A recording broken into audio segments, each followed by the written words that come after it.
किसी नगर में एक राजा राज्य करता था। उसने एक वाटिका बनवाई। इस वाटिका में संसार की हर वस्तु थी। हर वस्तु का मूल्य अलग अलग था, लेकिन इन वस्तुओं पर मूल्य नहीं लिखा हुआ था।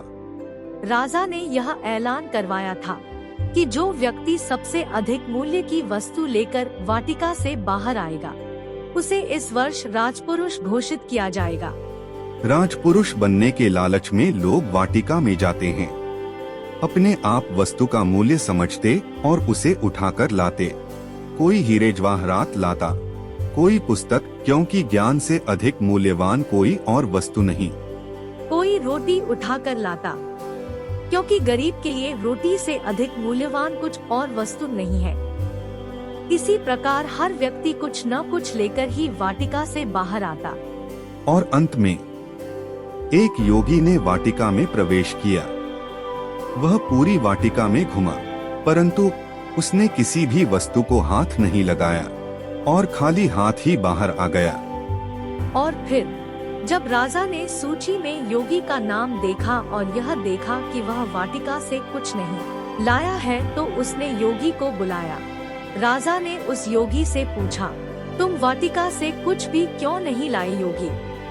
योगी ने कहा, लाया हूँ महाराज। उसकी बात पर राजा ने पूछा, क्या लाए हो? अन्य दरबारी भी हैरानी से उस योगी की ओर देखने लगे। योगी ने कहा, मैं संतोष लाया हूँ महाराज।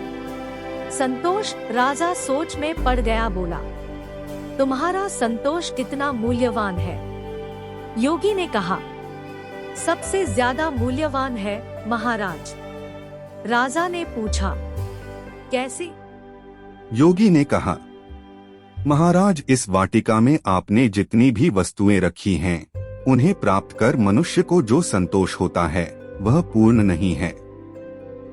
वह आधा ही संतोष होता है, क्योंकि जिस वस्तु को प्राप्त करने से उसे संतोष मिला है, यदि वह वस्तु खो जाए तो मनुष्य का संतोष भी गुम हो जाता है। संतोष का केंद्र बिंदु मन है।